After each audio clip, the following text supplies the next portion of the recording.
क्या आप भी डेली बेसिस पर इंटरव्यूज़ दे रहे हैं लेकिन आपको कोई कॉल नहीं आ रही या फिर आपके इंटरव्यूज़ क्लियर नहीं होते? तो ये वीडियो आपके लिए है और आप एक सॉफ्टवेयर इंजीनियर हैं। तो भाइयों, आज इस वीडियो में मैं अपना एक पर्सनल एक्सपीरियंस शेयर करूँगा, जिससे आपको सिनेरियोज़ के बारे में आइडिया होगा कि मेरे साथ या लाइफ में ऐसी क्या सिनेरियोज़ हुए या मैं जो शुरू के इनिशियल स्टेजेस में मैं भी इसी तरीके के इश्यूज़ फेस कर रहा था। और शुरू के जो 3-4 साल हैं, जब मैं भी अप्लाई करता था तो मुझे भी जॉब की ऑफ़र्स नहीं आती थी। कंपनी को अप्रोचेस करने के बाद भी मुझे कॉल्स नहीं आती थी। तो क्या वो टेक्निक्स मैंने यूज़ करी और क्या चीज़ें हैं जो मैंने अपनी लाइफ में और अपनी करियर में चेंज करी, जिसकी बिहाफ़ पर मुझे जो है मेरी जो इंटरव्यूज़ के अंदर बेहतरी आने लगी। और मैं जब भी इंटरव्यू देने लगा तो वो एक मतलब या जब भी मैंने इंटरव्यू दिए तो वो कंफर्म हो जाते थे और मेरी जॉब कंफर्म हो जाती थी। किस वजह से होती थी, क्या वजूहत होती थी, तो वो आज डिस्कस करने वाले हैं। देखें, सबसे पहली चीज़ ये है कि जब मैं पहले इंटरव्यूज़ देता था, यानी कि फॉर एग्ज़ाम्पल मैंने आपको पहले भी बताया है कि मैं एक सॉफ्टवेयर यूआई इंजीनियर हूँ, ठीक है? और पिछले 10 सालों का जो मेरे पास एक्सपीरियंस है वो सिर्फ सॉफ्टवेयर यूआई इंजीनियरिंग का नहीं है, वो थोड़ा डाइवर्स एक्सपीरियंस है। डाइवर्स एक्सपीरियंस से मुराद, मैं सिर्फ सॉफ्टवेयर यूआई इंजीनियरिंग के इंटरव्यूज़ नहीं देता रहा हूँ। मैंने जो इंटरव्यूज़ दिए हैं वो वर्डप्रेस डेवलपमेंट के भी दिए हैं, क्योंकि मैं एक एज अ वर्डप्रेस डेवलपर भी रहा हूँ। मैंने शॉपिफाई डेवलपमेंट की भी दिए हैं, क्योंकि मैं शॉपिफाई डेवलपर भी रहा हूँ। उसके बाद फिर मैं सॉफ्टवेयर यूआई इंजीनियरिंग के अंदर कंसिस्टेंट रहा और यूआई डेवलपमेंट साइड पर कंसिस्टेंट रहा, और मेरा एक्सपीरियंस फिर यूआई साइड पर ही चला गया, और जिसके अंदर फिर मैं मटेरियल यूआई और इन तमाम साइड जगहों पे जाता रहा, इन तमाम चीज़ों पे स्विच करता रहा। चलें मेन बात पर आते हैं कि भाई क्या वजह है कि मैं इंटरव्यूज़ क्लियर नहीं कर पाता था। देखें, जब भी मैं इंटरव्यू देने जाता था तो उसकी वजह ये होती थी कि मैंने फॉर एग्ज़ाम्पल एक जगह इंटरव्यू दिया, मुझसे एक छोटा सा सवाल हुआ। देखें, ये सवाल मैं भी आपसे सवाल शेयर इसलिए ही कर रहा हूँ ताकि आपको ये आइडिया हो सके कि भाई क्या वो मसले थे जिसकी वजह से मैं फ़ेल होता था इंटरव्यूज़ के अंदर।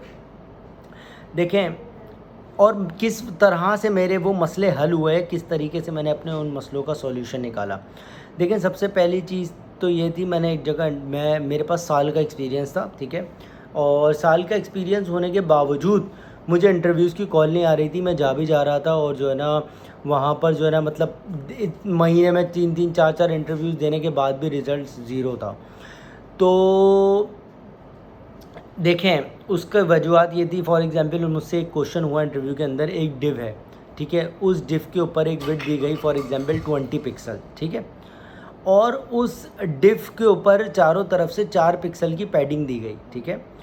और उस 4 पिक्सल की पैडिंग देने के बाद क्या वो बॉक्स जो है, ठीक है, अपनी विड्थ और हाइट को चेंज करेगा? ठीक है, ये क्वेश्चन हुआ, ठीक है? इसका ऑब्वियसली मैं जवाब तो ऑब्वियसली आप रिसर्च कर सकते हैं जवाब क्या है क्या नहीं, लेकिन मैं आपको ये बात बताने जा रहा हूँ कि मुझे ये बात, मैं कह रहा था कि भाई कुछ भी नहीं होगा, वो विड्थ सिर्फ पैडिंग अंदर की तरफ ग्रो करेगी। लेकिन ऑब्वियसली उसके लिए एक एट्रीब्यूट आता है जिसको हम रोक सकते हैं, पैडिंग की थ्रू विड्थ को इम्पैक्ट होने से, ठीक है? वो आप जानते हैं, एक बॉक्स साइजिंग का जो हमारे पास एट्रीब्यूट है, ठीक है? तो देखें, मुझे प्रैक्टिकली, फिर मैं ये कहता था कि भाई प्रैक्टिकली जो करवाना है करवा लो, लेकिन मैं कॉन्सेप्चुअली स्ट्रॉन्ग नहीं था। इसका मतलब एक बहुत बड़ी वजह ये होती है इंटरव्यू ना क्लियर, फर्स्ट स्टेज ना क्लियर होने की, कि बीइंग अ सॉफ्टवेयर इंजीनियर हम लोगों के जो चीज़ हम प्रैक्टिकली परफॉर्म करते हैं उसके कॉन्सेप्ट्स नहीं पता होते और उनकी डिटेल्स नहीं पता होती कि वो एक्चुअली बिहेवियरली क्या इफ़ेक्ट करते हैं या किस तरीके से काम करते हैं या किसी और चीज़ के साथ यूज़ करने पर उसका क्या रिज़ल्ट हो सकता है। हम उसके कॉन्सिक्वेंसेस नहीं देखते, हम उसकी मतलब जितनी चीज़ों के साथ वो इस्तेमाल हो सकता है और हर एक चीज़ के साथ इस्तेमाल होने के बाद उसके क्या रिज़ल्ट्स होंगे, हम ये चीज़ नहीं देखते, ठीक है? तो ये वजूहत थी कि मैं जब इनिशियल स्टेज पर जब मैं इंटरव्यूज़ देता था तो इंटरव्यूज़ के अंदर मेरे कॉन्सेप्ट क्लियर नहीं होते थे, लेकिन प्रैक्टिकली परफॉर्म करना मैं जानता था। तो फिर शुरू के 2-2.5 साल के अंदर मेरा बड़ा बैड एक्सपीरियंस इस चीज़ पे रहा। तो इसमें फिर मैंने क्या किया, एक और चीज़ देखें मैंने किस तरीके से इसको ओवरकम किया, मतलब ये किस तरीके से मेरे कॉन्सेप्ट्स क्लियर हुए। देखें ज़बरदस्ती, ये मैं आपको एक ऐसा मशवरा दे रहा हूँ कि शायद आपको पसंद भी ना आए। मशवरा ये है कि भाई ज़बरदस्ती लोगों को सिखाना शुरू कर दो। सिखाने से नॉलेज में इजाफ़ा होता है। मैंने हमेशा लोगों को सिखाया है और सिखाना ही आपके कॉन्सेप्ट्स को फिक्स कर दे, कॉन्सेप्चुअल इश्यूज़ को फिक्स कर देता है और आपके जो भी प्रॉब्लम्स होती हैं रिलेटेड टू द कॉन्सेप्चुअल, आप वो चीज़ उस चीज़ में स्ट्रॉन्ग हो जाते हो और आप आसानी से इंटरव्यूज़ क्लियर कर सकते हो। सिर्फ़ और सिर्फ अपनी वो चीज़ें जो स्किल्स आपको आती हैं लोगों को सिखाओ, लोगों की हेल्प आउट करो।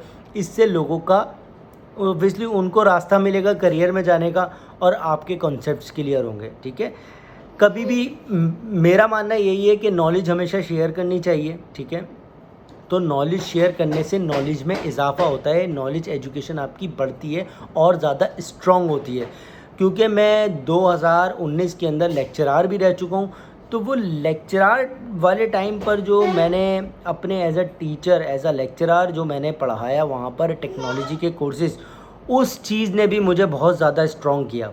ठीक है, तो इसका मतलब ये है कि शुरू के 2 साल 1 साल के अंदर जो मैं चीज़ें सीखता था वो खुद से सीखता था, इम्प्लीमेंट करता था और बस, और ऑब्वियसली ऑर्गेनाइजेशन जहाँ पर मैं काम कर रहा था वहाँ पर मेरी हो गई थी। क्योंकि ऑब्वियसली कभी कभार लक भी मैटर करता है, कभी कभार ऐसा भी होता है कि भाई आपसे ऐसे ही क्वेश्चन हो जाते हैं जो आप प्रिपरेशन करके आते हो, और कभी कभार ऐसे क्वेश्चन होते हैं कि आपको लगता है कि यार ये तो मैंने पढ़े ही नहीं। तो आपको ऐसा क्यों लगता है? क्योंकि आपको पढ़ने की ज़रूरत नहीं होनी चाहिए।